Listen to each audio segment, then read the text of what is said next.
You at 14, you're going to sit here and tell me that your parents were your end-all be-all and that they knew everything. Yeah. And that you believed everything they said. I did. Wow. I did. I mean, even when I was in my I still do. Like, I literally still do.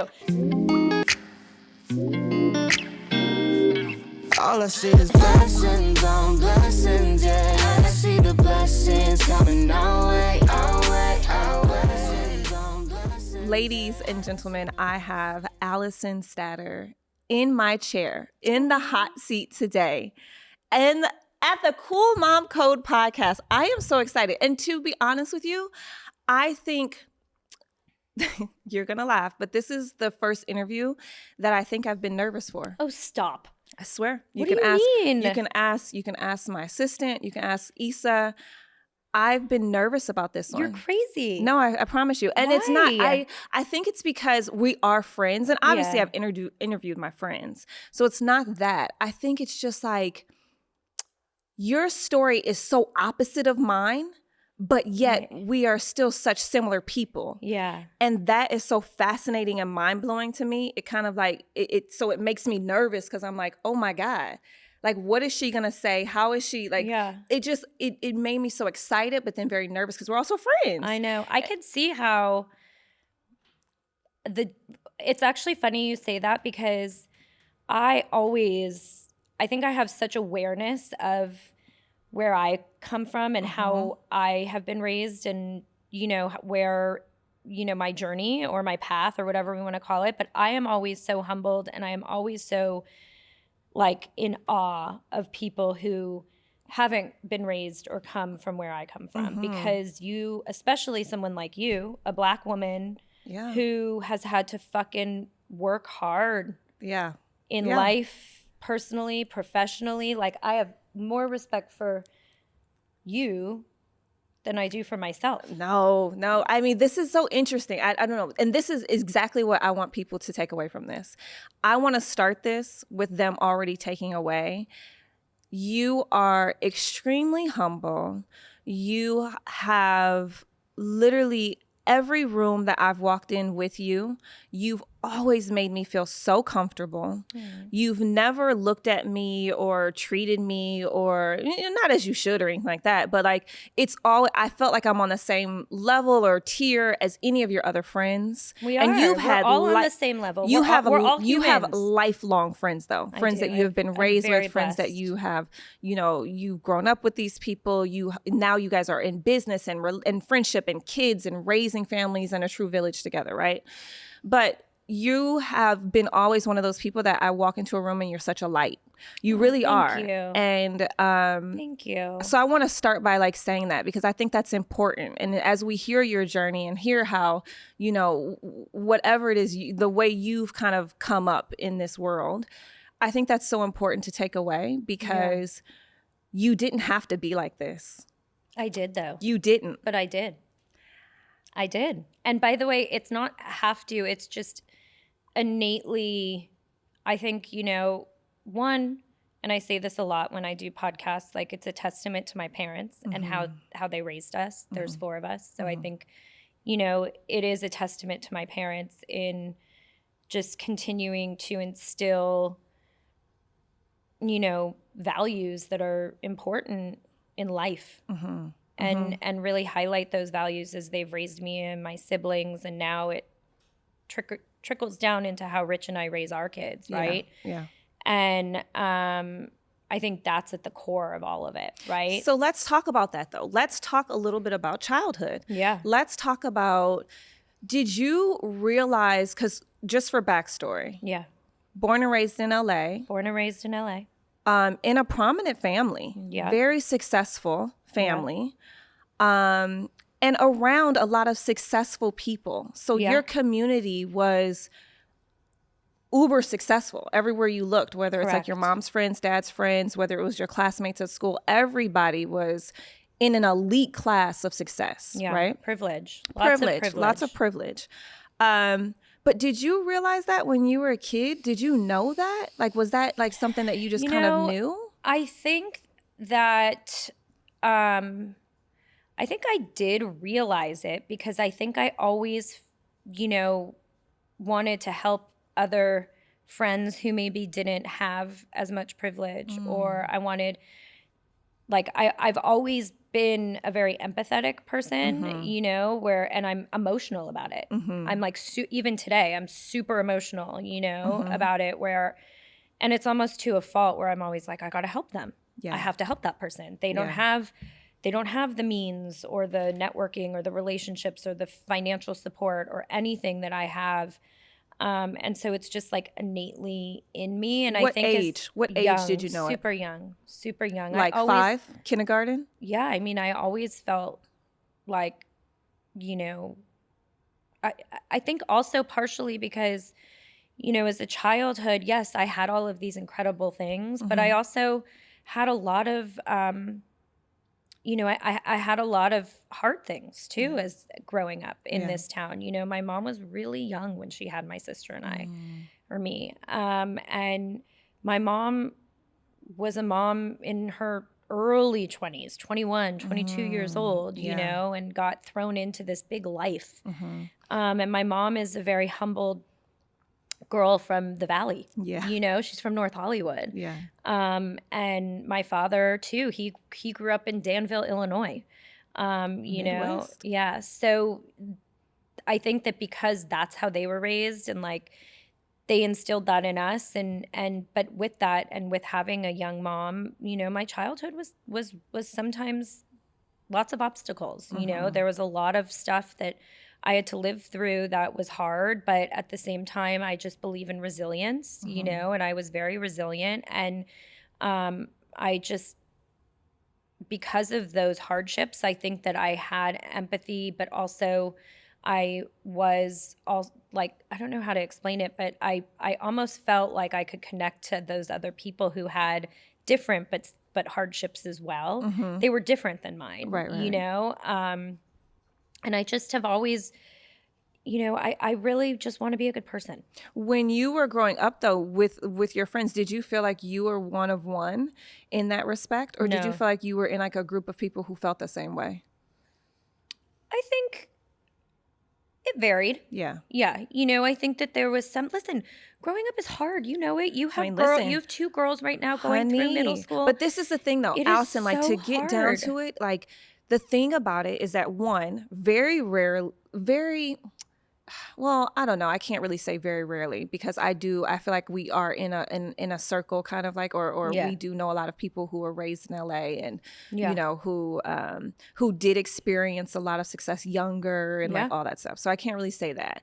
Growing up, I don't think that I was that wasn't even in my aura. Like I wasn't even aware that kind of success was even possible or even there. But now having kids, since you mentioned that, that's my biggest fear, raising kids in LA, because the stereotype, okay, and I will say stereotype because there's people that break the mold, but the stereotype is that these like Hollywood kids, they live in LA, they have all this access, they have all this like whatever, blah, blah, blah.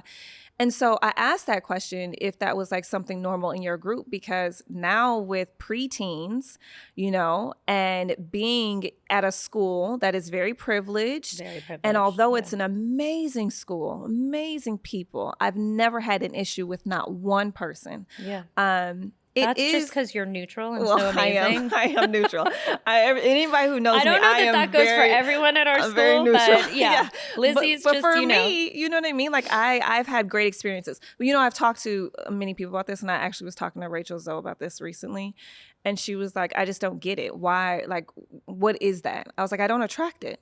Yeah. I don't attract it. As soon as I feel like I feel it or see it or like negativity or whatever or anything coming my way, I'm like, oh, blinders. Yeah. Blinders up. Well, I think, you know, our friend Melinda that we have in common is like that too. Melinda. You know, when you're just so open and honest and all those things. But I think, you know, look, there's growing up in LA, and I when I grew up here, it was very different. You have to remember. Why so? Well, Tell me. First of all, it was just social media in general. Well, yeah, that that's in true. general was. That's not just LA, honey. That's not everywhere. just LA. That's everywhere, right? But you know, it was very different. It was much it was much smaller, weirdly. Yeah. You know, it was contained a bit more.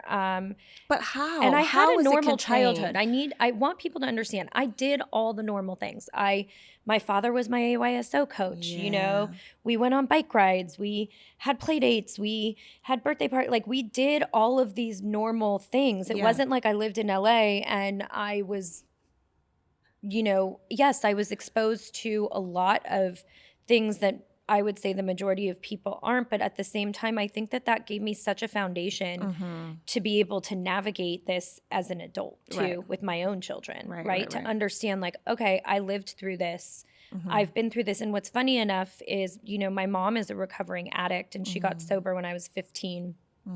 And I used to go with her a lot. She would go to these women's meetings Monday, Wednesday, and Friday. And that was her sobriety. She took you. I would go with her sometimes. Yeah. Wow. Yeah. And I enjoyed it, you know, because I was just so proud of her, you know, and I was proud of her for being, you know, committed to staying sober and being in the program and all the things. And I would go with her, and you would have a lot of women in there that grew up in small towns. You would have a lot of women in there that like weren't exposed to this and then came here. And that's partially how it happened or how they got addicted to, whether it was liquor or drugs or whatever it was. And I once remember saying to my mom, you know, you owe, because you said liquor Yeah. instead of alcohol. You know, you owe. You was like alcohol. liquor. Go ahead. Yeah. Go ahead. But I remember saying to my mom one time, asking her, I'm like, you know, if you could do it over, would you have raised us somewhere else? Would you have stayed in LA? And she said, no, I wouldn't, because meeting a lot of the women there, it's twofold, right? It was either that they lived in small towns and there was nothing else to do. That's right. Right? So they would go and they would do a ton of crazy drugs and go to parties and party and da-da-da-da-da-da. Or it was a lot of people who came here in their early adult life and couldn't manage it because it is, you know, it was overwhelming. A lot. And so it really sunk in with me where she said, you know, I wouldn't change it because you guys have, one, you're in a city where there's a lot to do, but also you're around it to know what not to do. That's right. Yeah. And how to kind of allow yourself the boundaries, but also see people who, you know, I had friends in high school who went to rehab. Yeah. But that's everywhere. Yeah. You know, that's everywhere. Is it heightened in LA because of the resources, because, you know, of the privileged families that they could afford to send their kids to rehab in high school, things like that? Yes. But, you know, but do you feel like, I mean, I don't, you know, that's an interesting question. Do you feel like it's heightened in LA?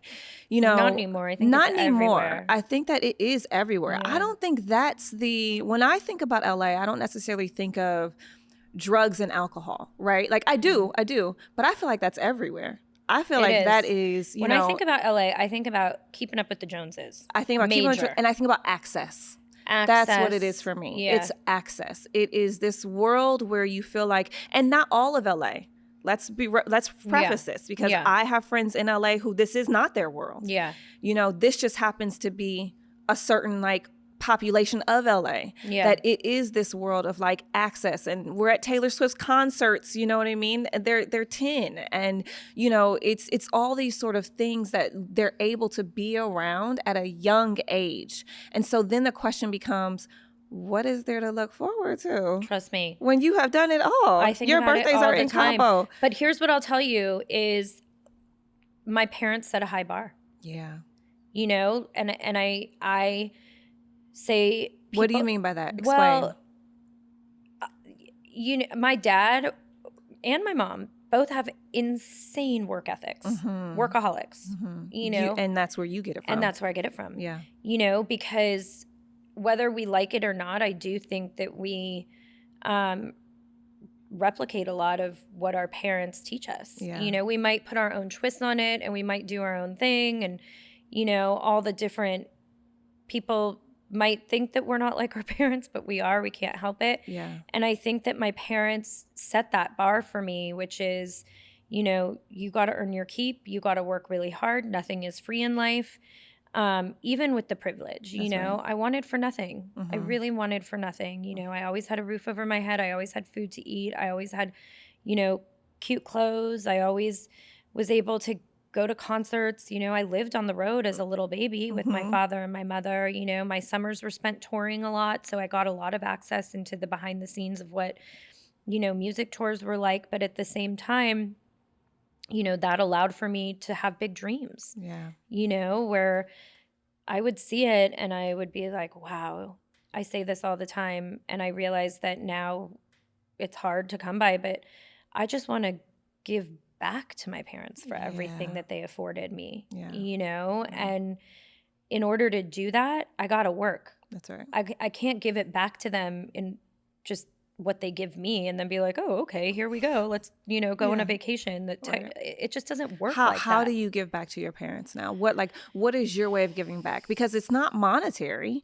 I mean, it's not I wish those it things. could be one day. But they live in an alternate universe. Yes, exactly. So that's a hard bar. That's a hard bar. Yeah. So how do you give back to the ones that, you know, have I just literally taken care of you so much? I love them so much. You know, I live for them. I love them. I look up to them, you know, and don't get me wrong. Sometimes they drive me crazy. Of course. I'm sure I drive them crazy.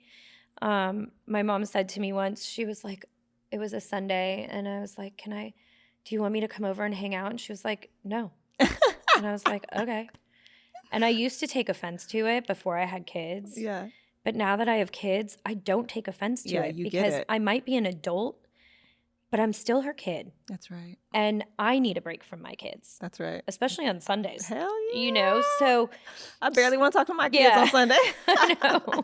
So, you know, I get it, right? Yeah. Like our parents, being a parent is really hard. It's the hardest job, I think, in the entire world. Oh, I can argue that argument. I can disagree. Really? What do you think is harder? Being married. Interesting. Marriage. Really? 1,000%. Wow. 1,000%. I think innately, and I've had this conversation before with Issa. Yeah. I think innately, there's something inside me, a makeup that when I pushed out these children, when I had these kids, that I was going to love them regardless, forever, unconditionally. And this is how I felt about my mom. You are very close to your family, same as I. Yeah. Very close to your mother, same as me. You know, and I remember calling my mom after having these kids, and I was like, oh my God. You know, like I didn't realize the type of love you had for me. Thank you. And I remember when she passed, and I was like, honestly, no one on this earth will love me the same way that my mother loved me. This unconditional love. So I say the argument because your kids you will love unconditionally, no matter what they do.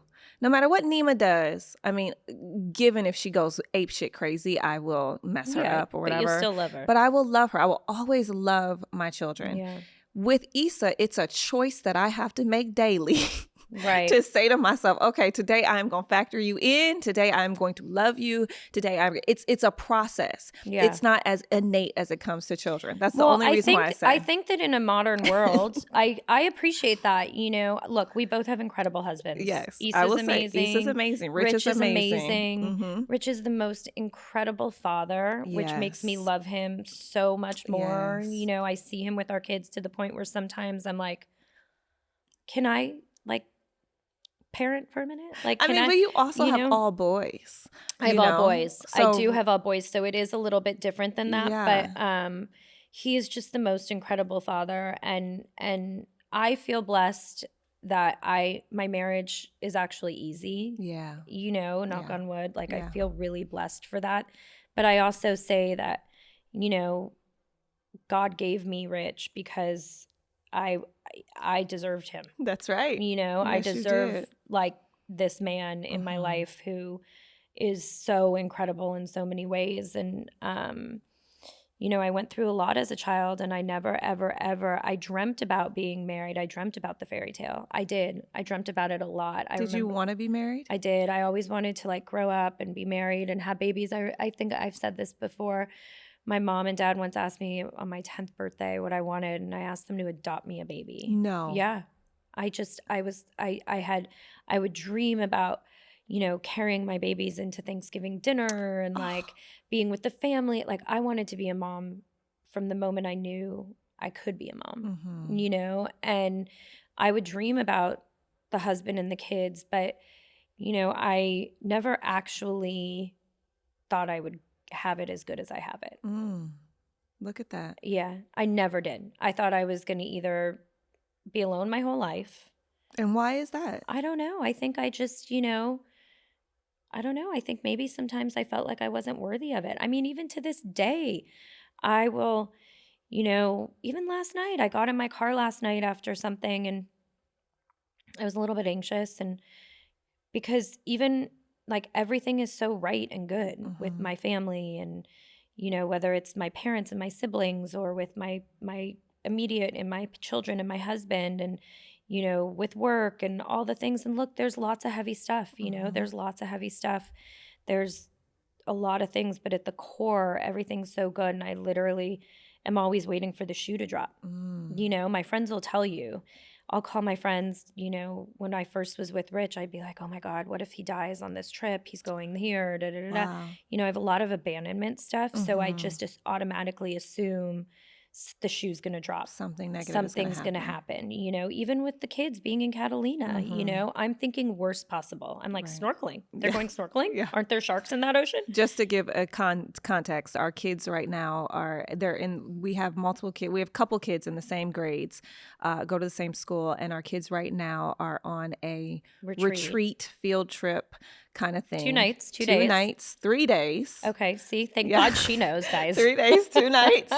And so they're in Catalina Island, Yeah. which we're both very nervous about. Yeah, so they take a boat there. I'm like, what if something happens in the ocean? I mean, I think I know, about we all thought these the same things. things. Yeah, so but that's interesting, I guess. That's interesting that you feel like the shoe is always going to drop because you have it so good. But it's like, in those moments, like last night when I got in my car, Yeah. I literally stopped for 1 second and I'm like, nope.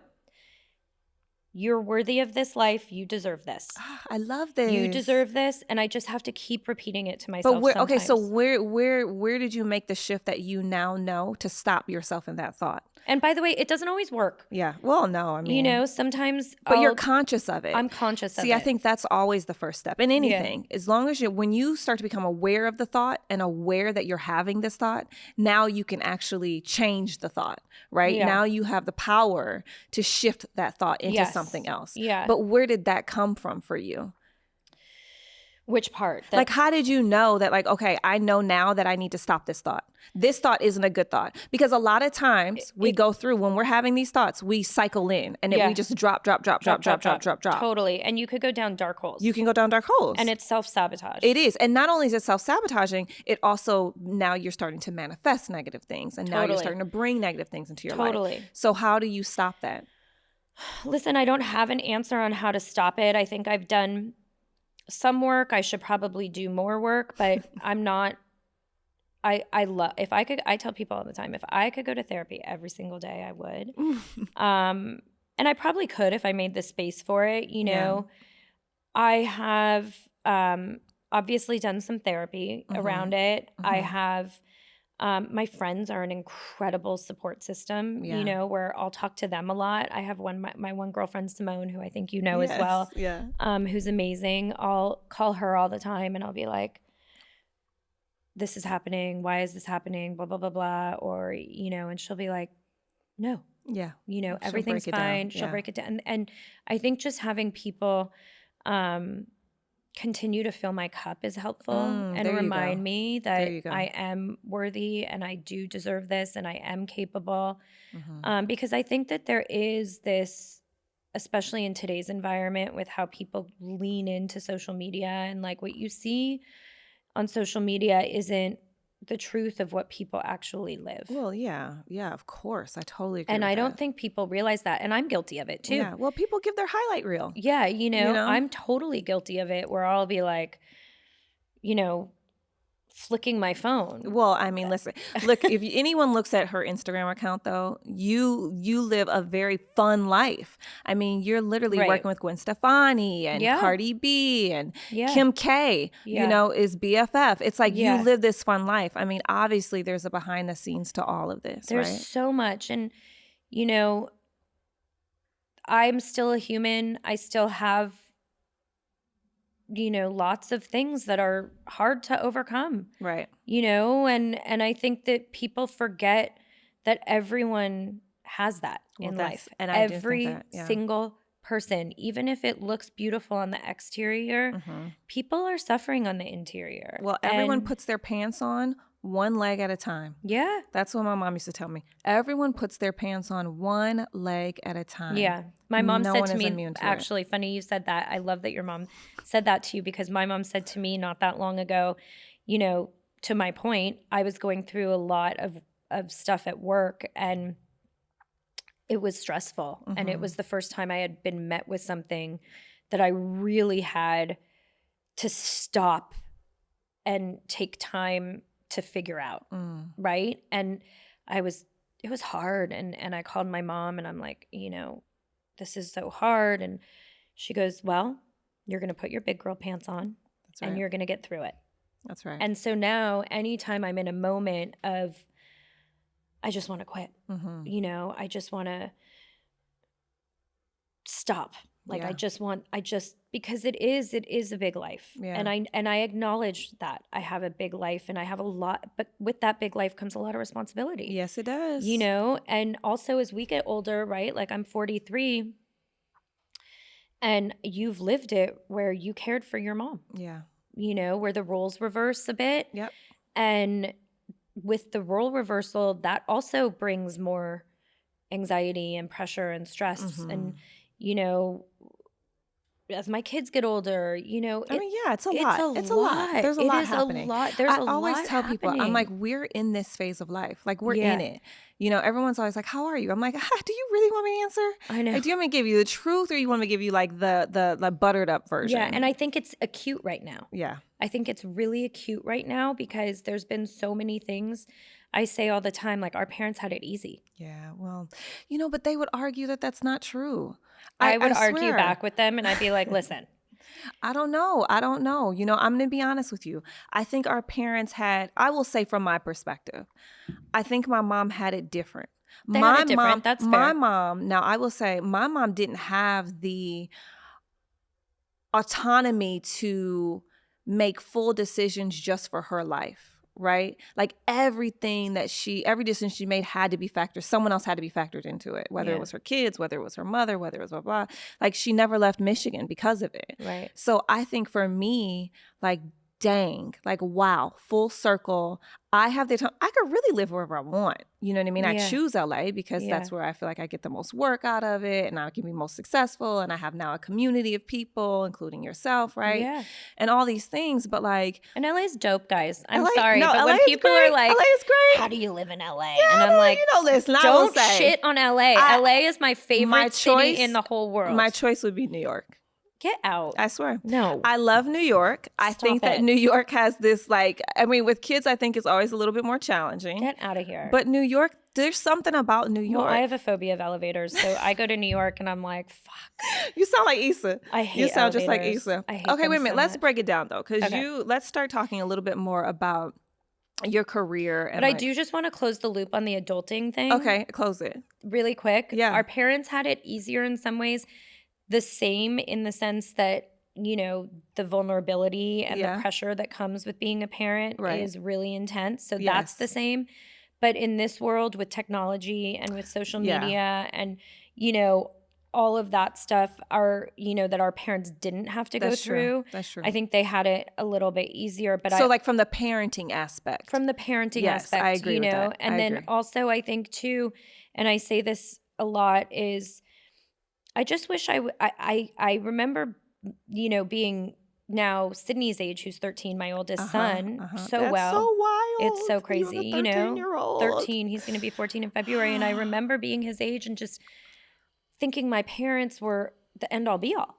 You know, they had all the answers. They were my safe space.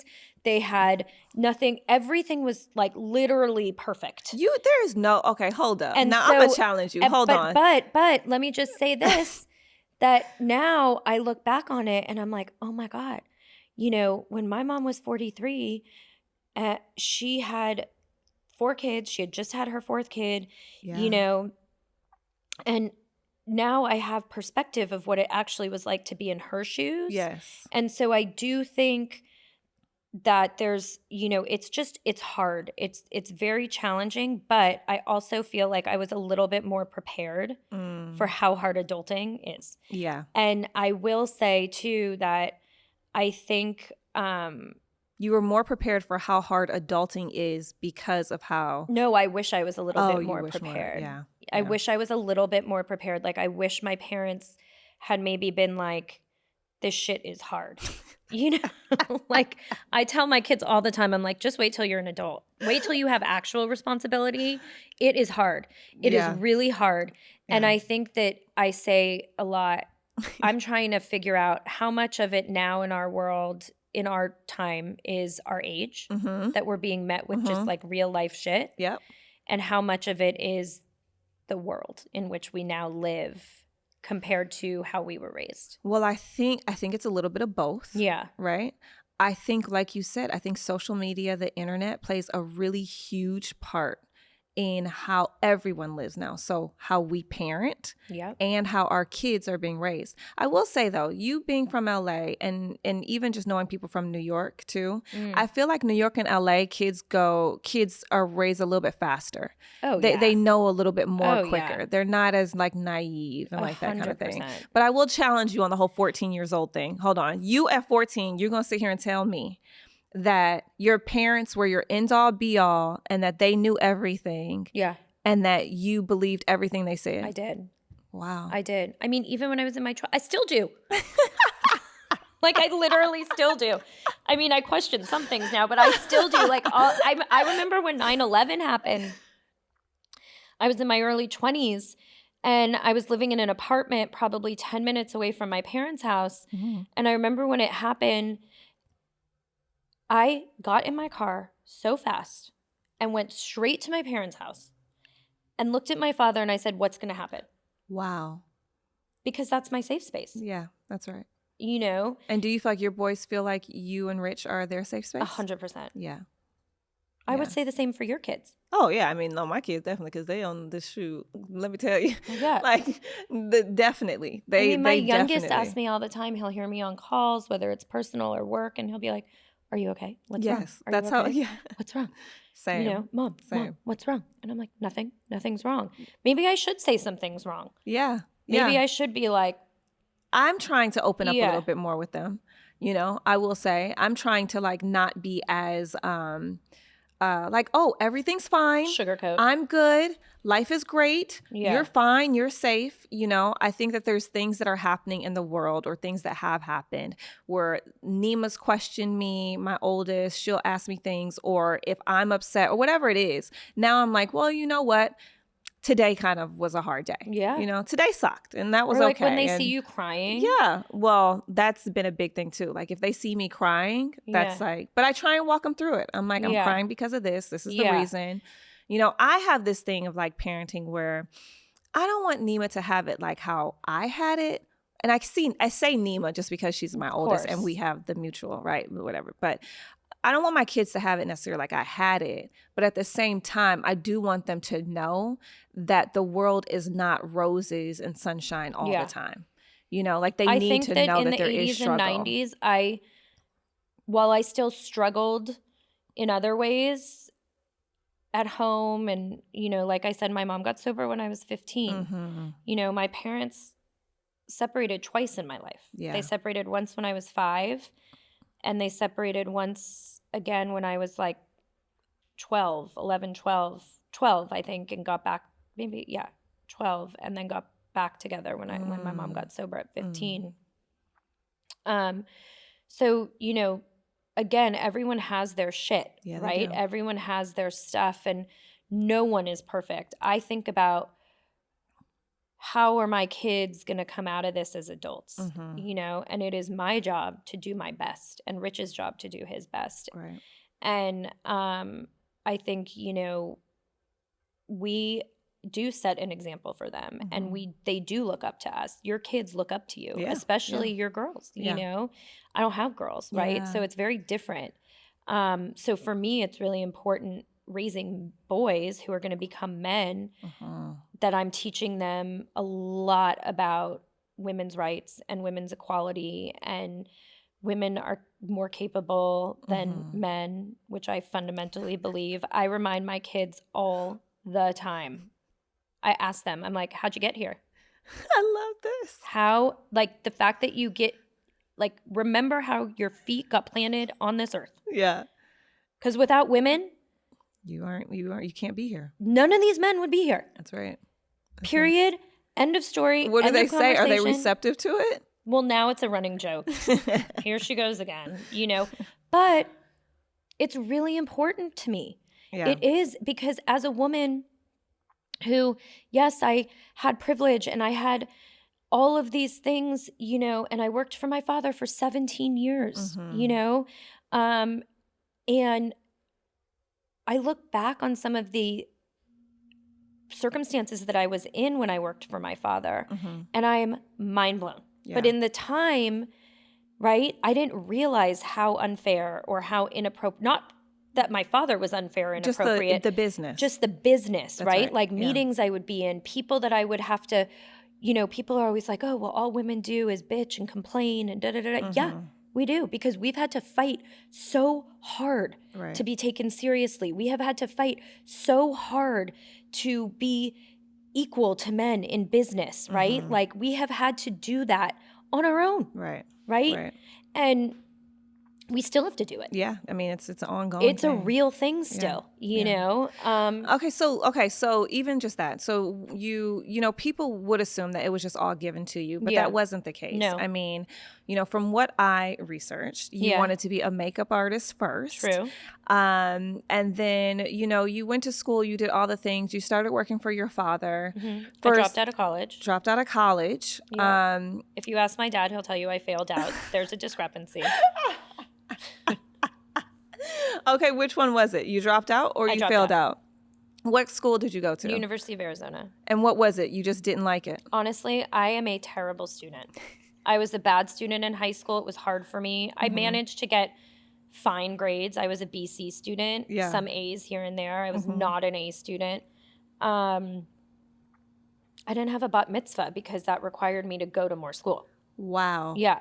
I went to Wow. Hebrew school forever. And then what you would do back then is I had to go to Hebrew school Tuesday, Thursday, Sunday. Tuesday, Thursday, Sunday. And then when you started to train for your bar bat mitzvah, you then were there like every day. All right. And you had to do all this extra, Work. studying. And Yeah. it was hard for me. I was just, Not I'm into it. convinced I have dyslexia and ADD. I've never been tested, nor will I ever get tested. But, when I look back on what was hard for me as a student, I always excelled in math and science. I never excelled in history and English because reading was hard for me. Writing was hard for me. And I think that I just, it's funny, my whole family are, Same way? well, my dad dropped out of college. My mom never went to college. My brother Cameron dropped out of college. My brother Jeffrey, God bless him, this is what I should have done. He did 4 years at college at Boulder, University of Colorado. He walked in his graduation, but he had like 3 credits that he had to take over the summer in order to actually get his diploma, and he never took them because he's like, if I do that, I'm going to break the curse. No way. So he didn't Stop do it. it. He still to this day never has done it, which I'm like, maybe you should go do that one day. And he's like, I'm good. That is so wild. My sister Jay, however, did graduate from Tufts. She was an incredible student. She's the oldest of all 4 of us, and got her PhD. Okay. So it's just crazy. So she's the outlier of the family. Yes. She did it. And I think it's incredible, and I am very envious of her for having the patience and the ability to do it. But for me, I was just not a good student, and I didn't want to go to school. And I think that I just had I wanted to work. I worked every summer. Do you believe that college is necessary? Look, I believe everyone has their own path. And I think for some people, yeah. Yeah. Like my business partner, Sherry, went to UCLA undergrad and then went to Harvard Business School. Right. And I think for her, that was what she needed and wanted, and she thrived in those environments, right? I didn't. Yeah. So I think everyone has their own path. I think now with just how what's being taught in schools with technology, from an educational standpoint, I don't know that college is as necessary. From an independence and a social perspective, I encourage it. Right. Because Same. I think that it really, you know, I want my kids to go to college, even if it's for a small period of time, because I think that that's where I learned my independence, and I needed that. I needed to not want live. my kids to take a gap year. Great. I'm like, go take a gap year. Yeah. The reason why I feel like if I had taken a gap year, because I dropped out. You did? Yeah. Where'd you go? Northwestern. No way. But I wouldn't quite say you a dropped out of dropout. Northwestern? Are you Hold okay? on. Was that judgment? No. Was that judgment No, I'm over not there? judging. I'm was not that judging. judgment over there? No. I wouldn't say dropped I out. couldn't Maybe even get into Northwestern. Maybe I have a little bit so- of a discrepancy too. I had a year to go, and I had an opportunity to go to New York and model. Yeah. And it was like, the modeling game was like either you're going to do it while you Young. still look young. Yeah. Or if that whole year, you might not have the same opportunity. Correct. And I was like, oh, I got to take this. I remember Yeah. talking to my mom and grandma, and it was a whole family decision. But anyway, I just feel like now I would take a gap. I would have my kids take a gap year for that worldly perspective, so they can kind of know exactly what they want to do. Yeah. Just because I think going straight into college sometimes, you don't know even what you want to do. Like you're don't. forced into like a major, you're forced into do this, you're forced blah, blah, blah. You're paying all this money and you're like, what am I getting out of it? No, when I went to University of Arizona, I didn't know what major. I didn't even know what a major was. Yeah, People see? were like majors, minors. I'm like, Yeah. I have no which idea. one? Yeah. What do I do? and I ended up taking, because everyone did, which was like the trendy thing to do, was retail. Oh, what? The What is that? retail major, and you That's a learn. major. It was a major. I think it's the most popular one there. See, I used to think communications was the most popular one. Maybe Retail. retail. Okay. All my friends were doing it, so I was like, okay, I guess I'll take retail. I guess this is what we're doing. I learned nothing, literally. My dad would joke. He's like, "What do they do? Take you to the mall?" And I was like, "There's That's really exactly a the horrible joke I mall would in do. Tucson." So I remember when the first Forever 21 opened up in the mall in Tucson, we were like, "Oh my God, we got to go every Saturday." That is so funny. Yeah. All right, so we drop out of college and we work for at your father's office for about Well, before that, 17 years. I also never wanted to go to sleepaway camp. I hated it. So the rule was that if I wasn't going, I had to get a job. Okay. So I started working when I was like 14 years old every summer. I was Where? the receptionist at DreamWorks Records Get for out. Michael and Mo Austin. Yeah. They were my parents' best friends.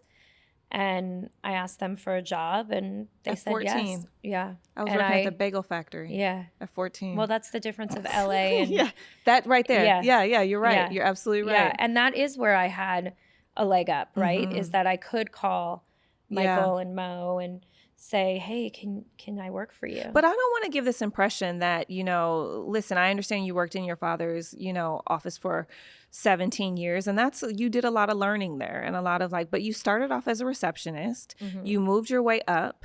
Mailroom. I started in the mailroom at DreamWorks. Mailroom. You moved your way up, and then you wanted to separate. You wanted to be like, you know what? I need to figure some things out on my own. I want to start my own thing. And is that when Blended Strategy Group started? Yeah. Okay. It started because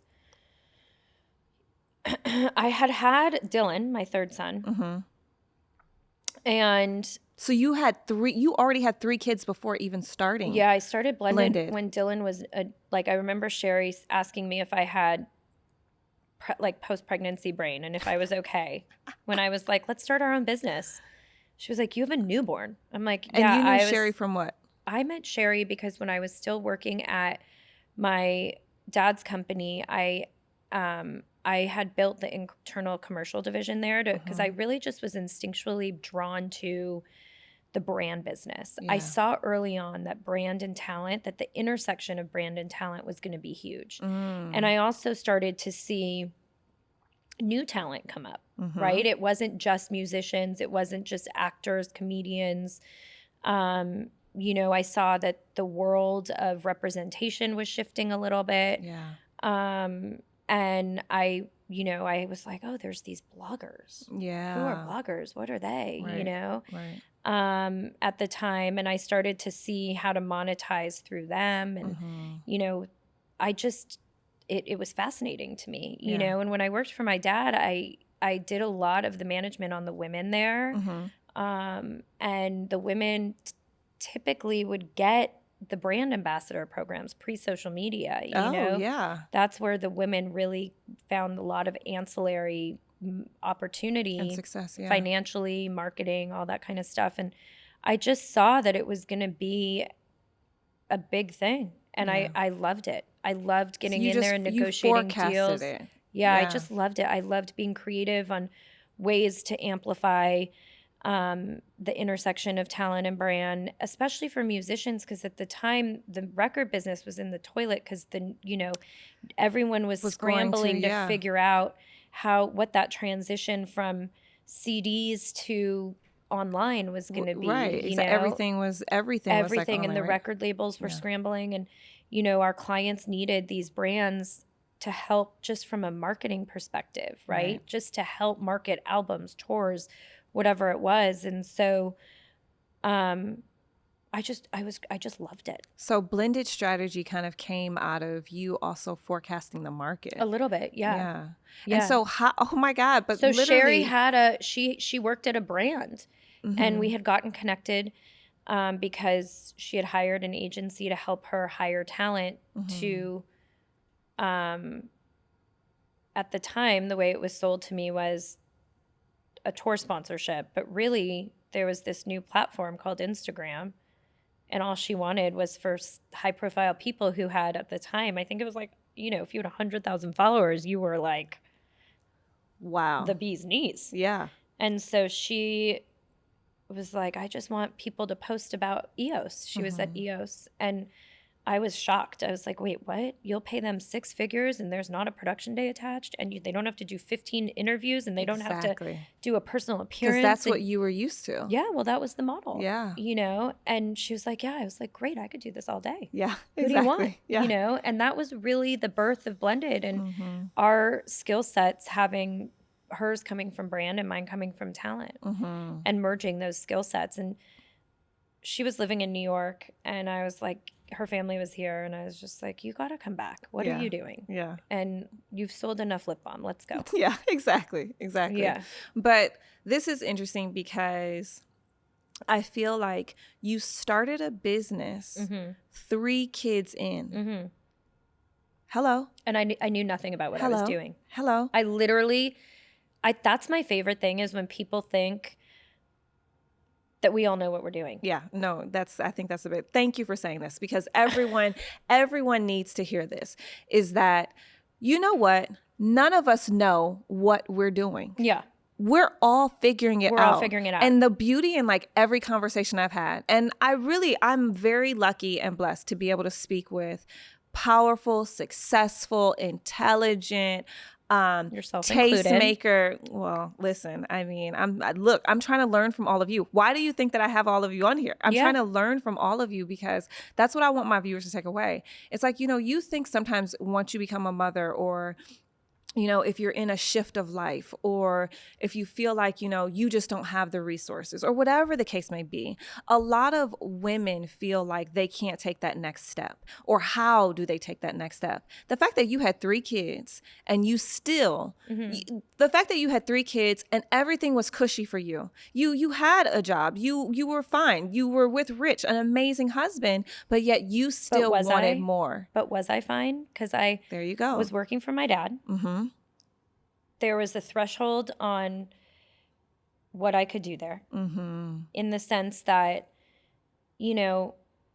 my dad, and I say this with the utmost love, he I know he's proud of me. I know he knows what I'm capable of. I know all those things, but it was just different.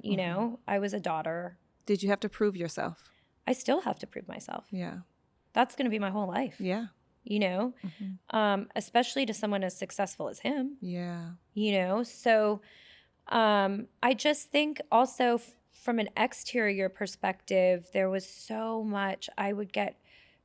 I would be in meetings and people would be like, well, you just have a job because of your dad, or friends would call me and say things. I remember I had a friend call me at one point and said, oh, I was just at this dinner. And at the time I was managing Jennifer Hudson. I was doing all her brand work. And she was at this dinner with this one brand that I had been talking to. A friend of mine was at dinner with this other, marketer at this brand. And she called me after the dinner. She's like, "You'll never believe what this person said." And I was like, "What?" And she was like, "That the only reason you work with Jennifer Hudson is because of your dad." And it was really at that moment, I think, that I had no choice. Yeah. Where I was just like, well, if this is the perception of me, I got to make a change. Yeah. And I've got to like, if I'm not going to be a stay-at-home mom, which is just not who I am. Right. Then I've got to do this. And it was scary, because it was, to your point, I had job security. I'd worked for my dad for 17 years. I had gone through many,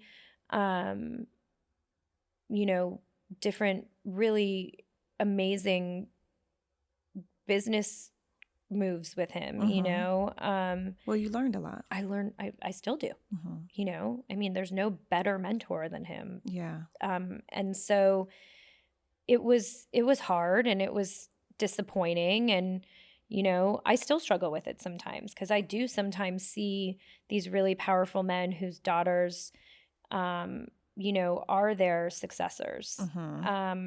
But that's not my path and that's not my journey, and that's okay. But how much courage does that take? It still is hard. Yeah. It's still hard, because there is still a lot of crossover in what I do and what him and my brother do at their company. And yeah, we collaborate and we work together, and there's a lot of that for sure, but I'm not involved in it in the same way that, my brother is. Yeah.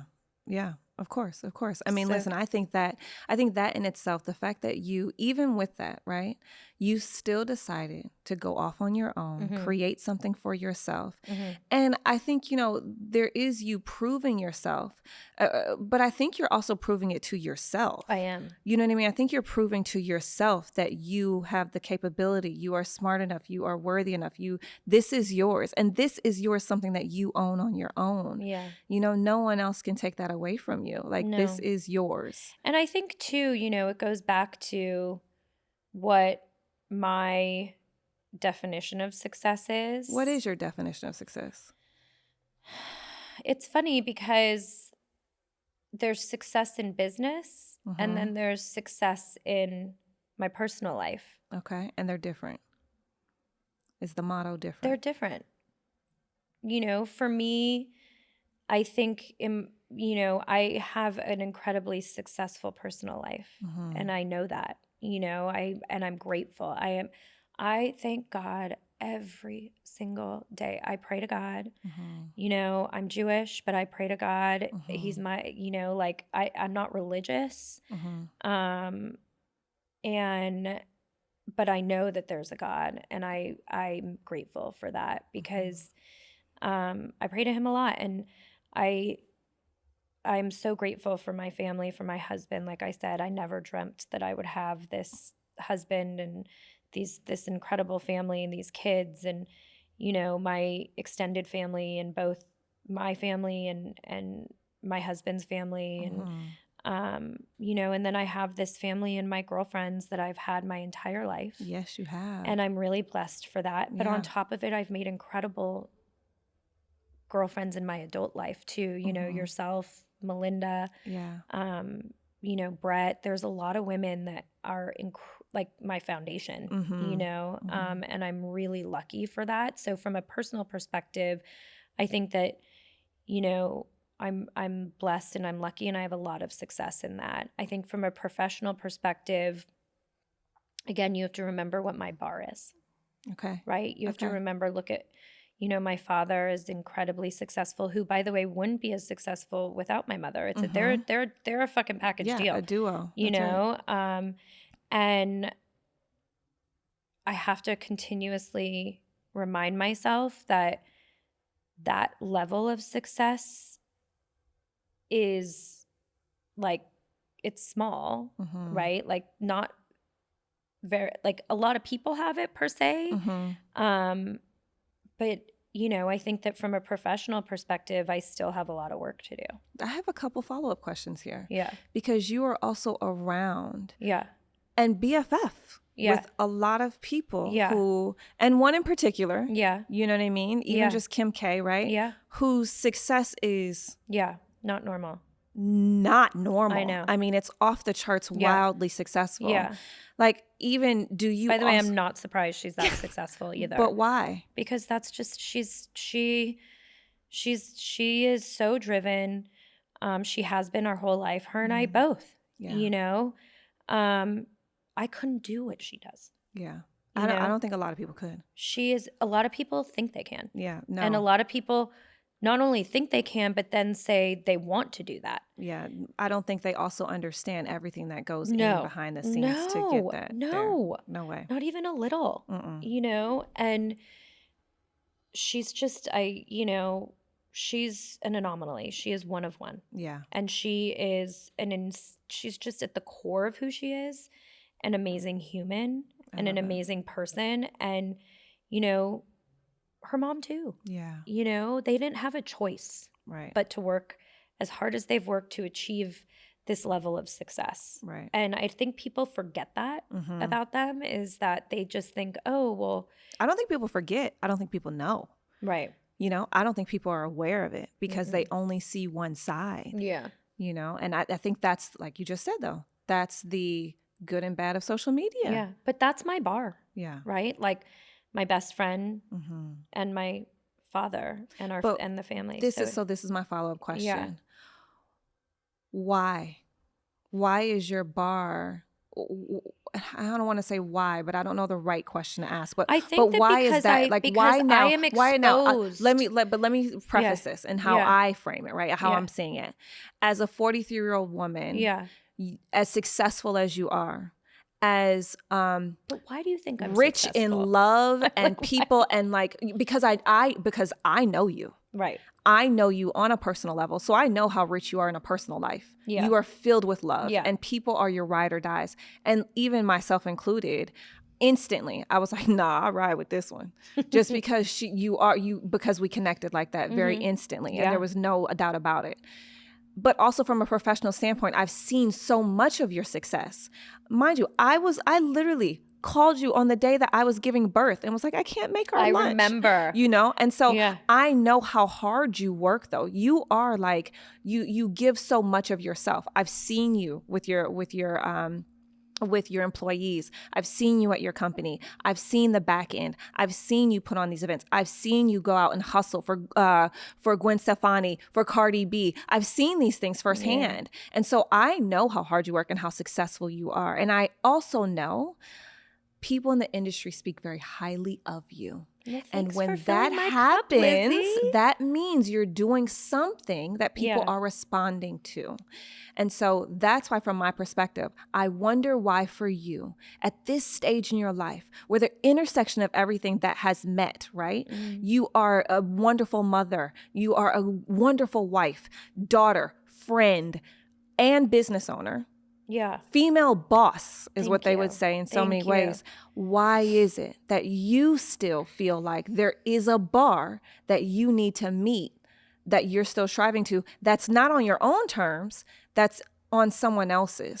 Yeah, it's hard to explain, but I think that in business, you know, people just think that everything is, you know, roses, you know, but really it's hard, you know, it's hard to run your own company. I was just talking to some friends about it, and Sherry actually said to me the other day, she was like, it's really selfless It is. running your own and owning and operating your own business, but people look at it as such like, oh, how lucky. And I'm so fucking lucky, Yeah. and I'm so grateful for it. I just think, like, you know, I have big dreams. Of course. I have really big dreams, and, you know, I want to achieve all those dreams. And I'm not someone who takes the bumps in the road easily. Like, those jolt me, you know, where I'm like, wait a minute, why is this what do you mean? You know, like whether it's an employee who wants to leave, right? I take it so personally. Right. Or whether it's a client who wants to leave or whatever it is, I take it so personally, and I'm really working on not taking it personally. Yeah. And I'm really working on taking the emotion out of the business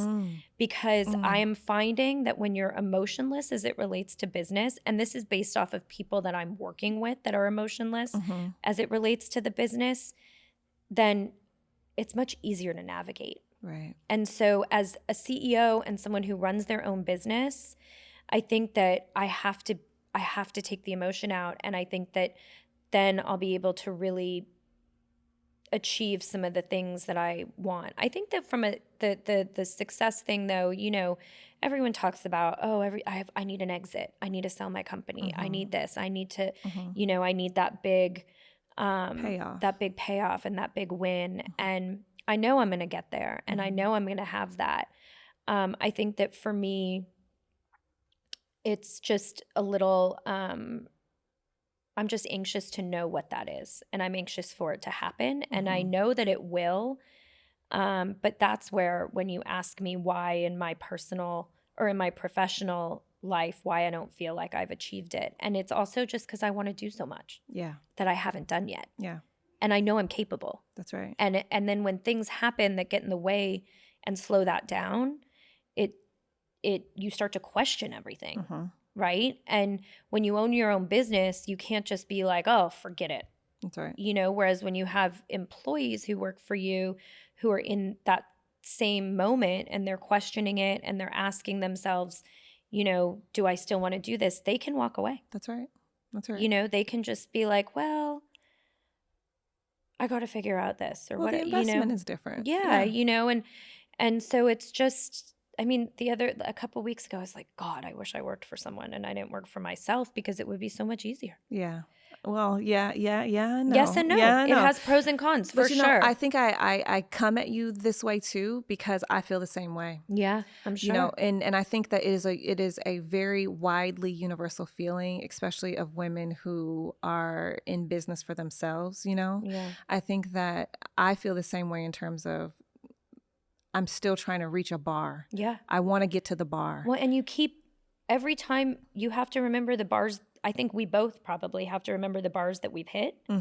That's true, which is hard. It's really hard. That's hard to remember. It's very hard. Because while you're figuring things out, while you're trying to get to the next, it's hard to remember that. It is. It's really hard. So what would you tell your sons if they were you? Oh my God, I tell them so many things always. But now, if they were like, Mom, I'm just trying to hit this bar. You were so wildly successful. I'm trying to get to where you are. What would you tell them? Yeah, I'm afraid for my kids. I'm not going to lie.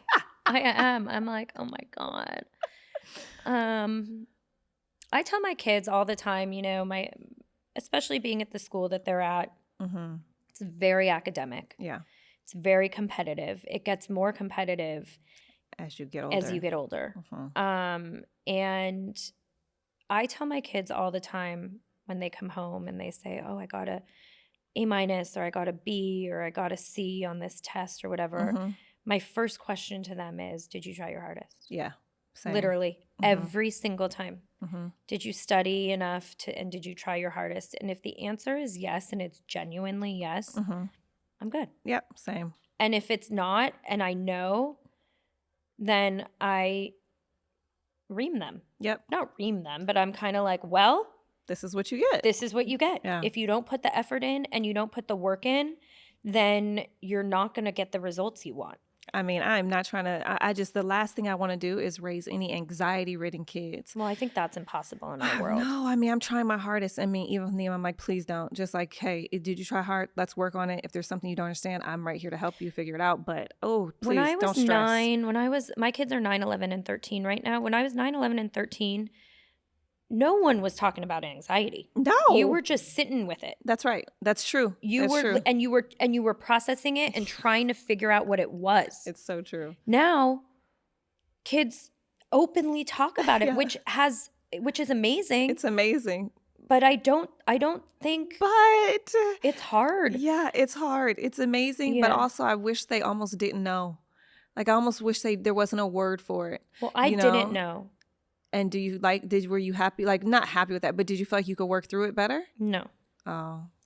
I don't know. For me, I just almost feels like, you know, sometimes I feel like because I think they focus on it. Mm-hmm. Like almost identifying it focuses on it. Mm-hmm. And I'm like, to Neem all the time, I'm like, baby, don't focus on that. Like, don't even worry about that. Nothing for you to worry about. Nothing at all.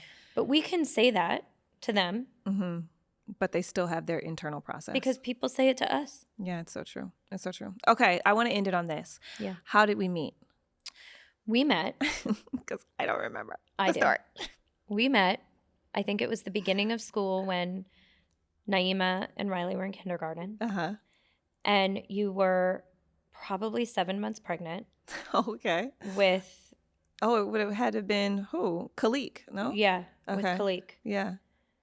And we were on a field trip at the beach Oh. to that marine biology yes. place. Is that where we met? Mm-hmm.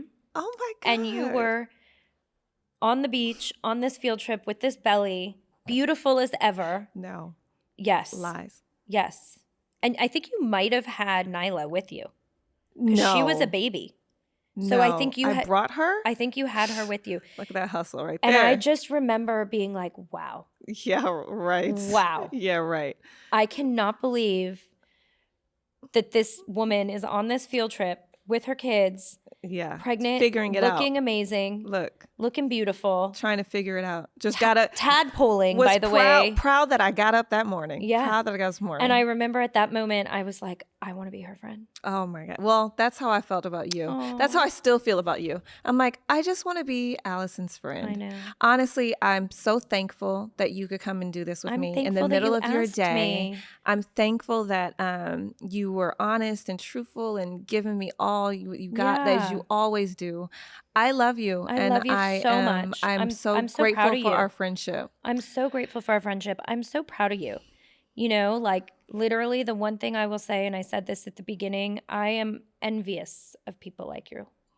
You know, you came here, you've had to do this all on your own. Like I said, I've had a lot of help in certain ways. You know, you haven't had that, and you have gotten here on your own, you and Issa. And I think that's success, babe. Well, you know what? I thank you for that. But I also thank you for having people like you in my life. I know. Because you've helped appreciate me you in so more much. ways than you think. Oh, Even well, just right you back being at there. you. Right you back know, at you. It's helpful. So I'm your biggest cheerleader. Look, Remember when I same. was like, yeah. get that agent. Yeah, you You were. need your own agent. That's right. You I was talked like, to me the whole get thing. your own agent. Yeah, Get your own publicist. Do I these feel like things. and you know what? You are the one who I come to for a lot of like Yeah. that type of advice, because I feel like you're honest, you're real with it, and you'll give me your perspective, and I value it. We just have to be we have to be each other's cheerleaders. And I think that's important. Yeah. I think that's important. Be each other's cheerleaders.